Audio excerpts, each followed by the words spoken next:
This one's a difficult episode, but we're gonna approach a question that I'm asked like all the time, and that is, Brendan, when do I know when it's time to quit on somebody?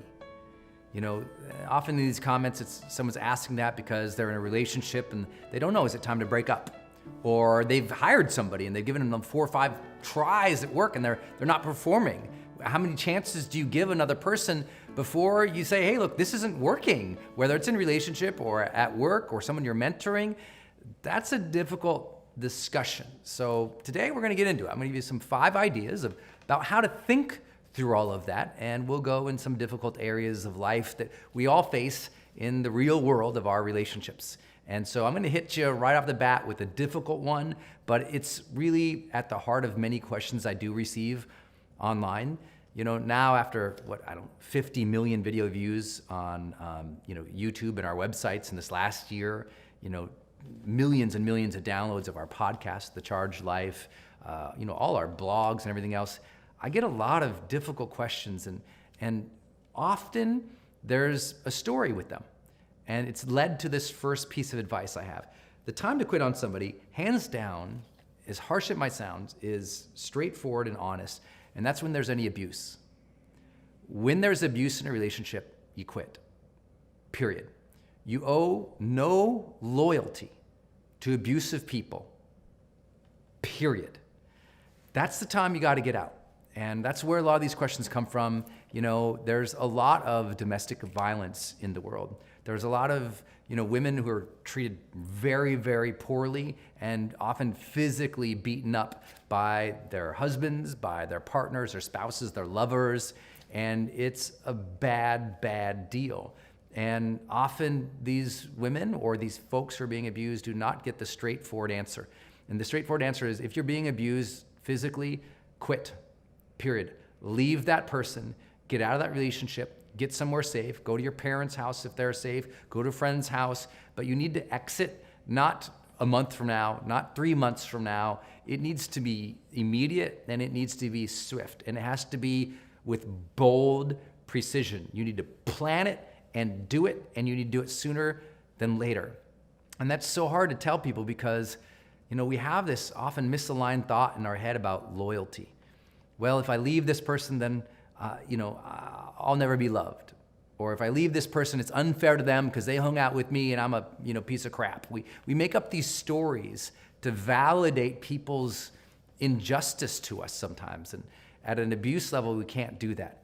And I know your heart's in the same place as mine in hearing this, and it's difficult to do, but you have to do it. If anyone is being verbally or physically abusive with you on a consistent basis, get out. And you don't need to wait for consistency over a year or 2 or 3. You're talking about 1 or 2 times, and you gotta go. You have to remember there's 7 billion people on the planet. There's gonna be someone who's gonna treat you better. There's gonna be somebody who you can trust. There's gonna be somebody who might not come into your life until you create the white space of getting rid of the bad folks so the good folks can come in again. And it's necessary. And I hope you just hear me. If you're in an abusive situation, please leave sooner than later. It's always going to be the better decision to leave sooner than later. Plan it out, find that place of support, and go.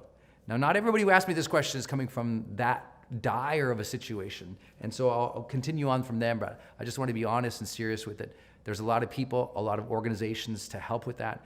If you are in that situation, please look up a domestic abuse center around you, look up some help and support online, or get it from family or friends.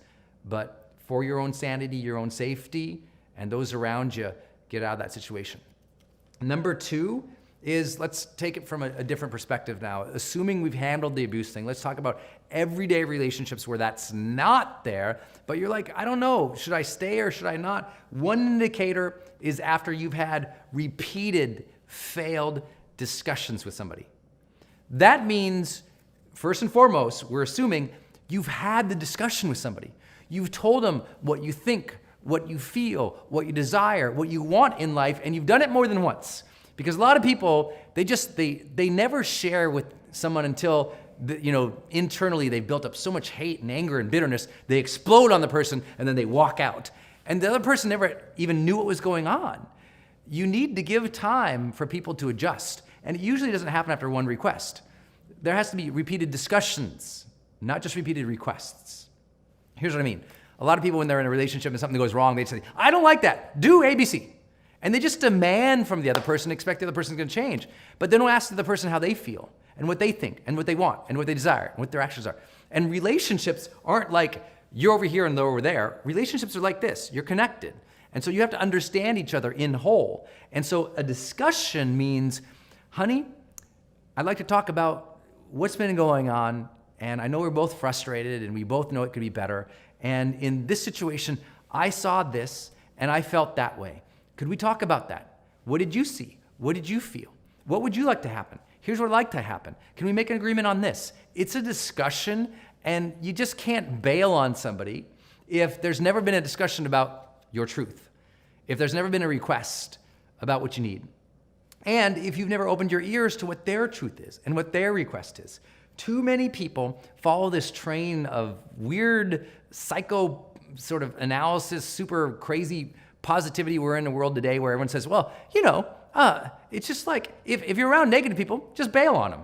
Just find somebody new. And I'm like, actually, if it's a real meaningful relationship and there's no abuse, but there's just misunderstanding all the time, when you have this place of misunderstanding all the time, first begin through dialogue to try and fix it. You can't bail on all your family members or bail on all your friends or anybody who inconveniences you or upsets you or thinks differently than you. The world is full of people who think differently than you. So don't bail on every person or every conversation that you don't like just because it's uncomfortable. Instead, open up dialogue and have real discussions.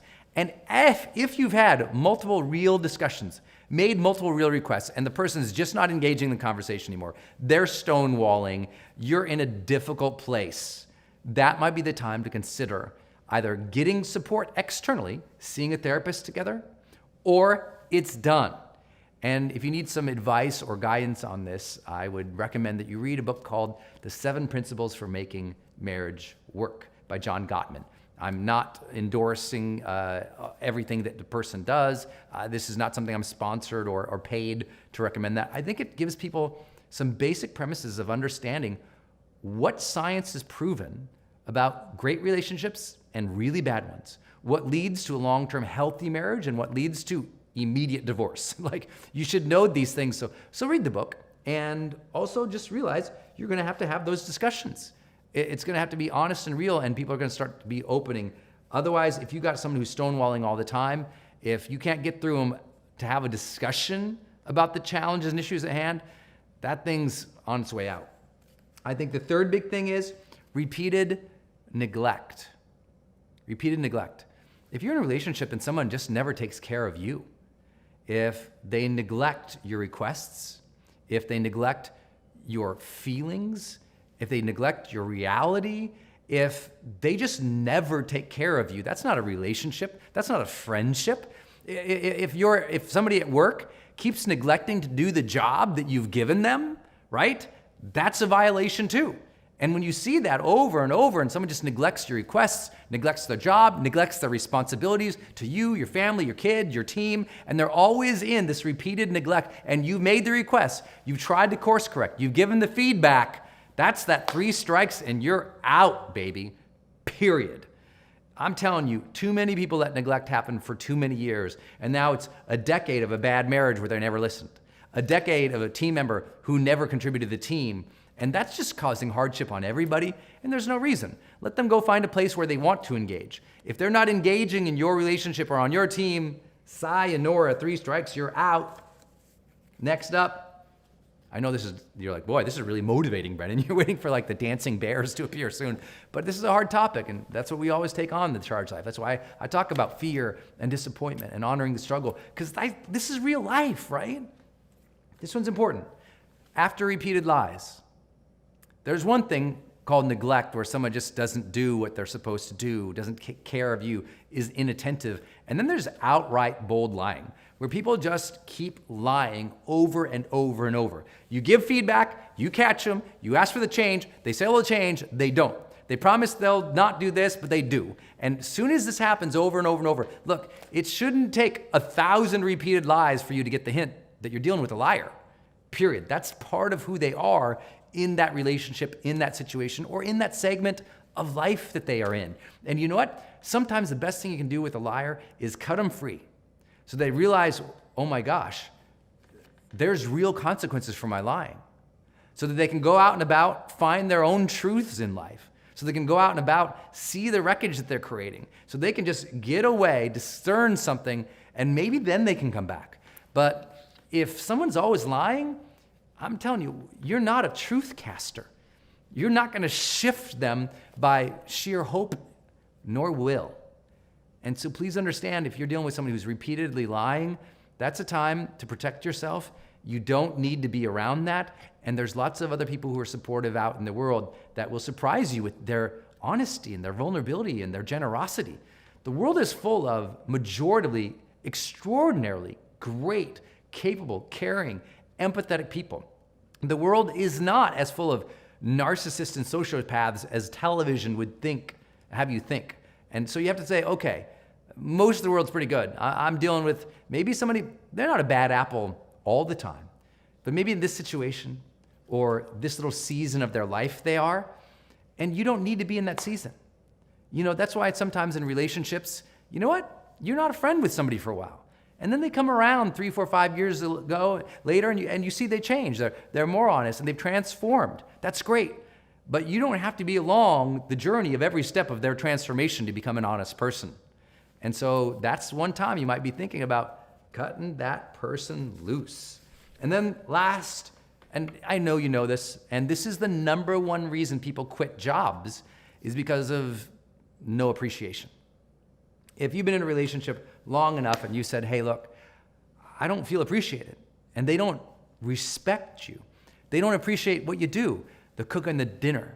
They don't appreciate who you are, the love and the heart and the hard work.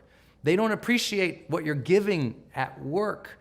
And you're just around a place where there's never any gratitude and never any respect, appreciation of you as an individual contributor, as an individual person, but also appreciation for your efforts. Then it's like, okay, I'm just not appreciated here. Let me go somewhere where I will be appreciated. Not just so you can have validation because the ego says I want lots of people to give me, standing ovations, but rather because, you know what? If you're really giving, and you can be honest about it, you're giving from a place of true service, not from a place that just says, I want to be recognized and I want to be validated and I want to get rewards, but a place of like, look, I'm really giving here. I'm really putting effort in. I'm really trying. I'm really being honest and serving. And they don't appreciate it with either some type of acknowledgement, recognition, reward, kindness, opening doors for you, something, paying you more, whatever. If you're just not getting that and you ask for it, you tell them, say, hey, I feel like I'm doing all these things, but I'm not feeling appreciated. What else can we do here? And you have those multiple discussions, but ultimately, those discussions fall apart. But ultimately, they lie to you. But ultimately, they continue to neglect your needs. Then it is time to move on, my friend. Have heart. The world is full of so many extraordinary people. If you're surrounded by a bunch who aren't that way, then it's time to find a new environment. It's time to build that which you're lacking. If you're lacking a positive environment, go create a positive environment and start letting go of those who just will never come around or who are in a bad season of their life, because you don't have to be there for everybody. What you have to be there for ultimately is your life, you. Those you are responsible for, that you care for. But at the end of the day, if they are abusive or they're lacking in all these areas we've talked about, time to take that hint, time to realize it's time to move on, let them go. Doesn't mean that they can't change and maybe come back, but your job is not to usher everybody through to perfection in life. The world's full of great people. Believe that, trust in that, connect with them again, create that white space of freedom so good people can come back into your life again and you experience what we call the charged life.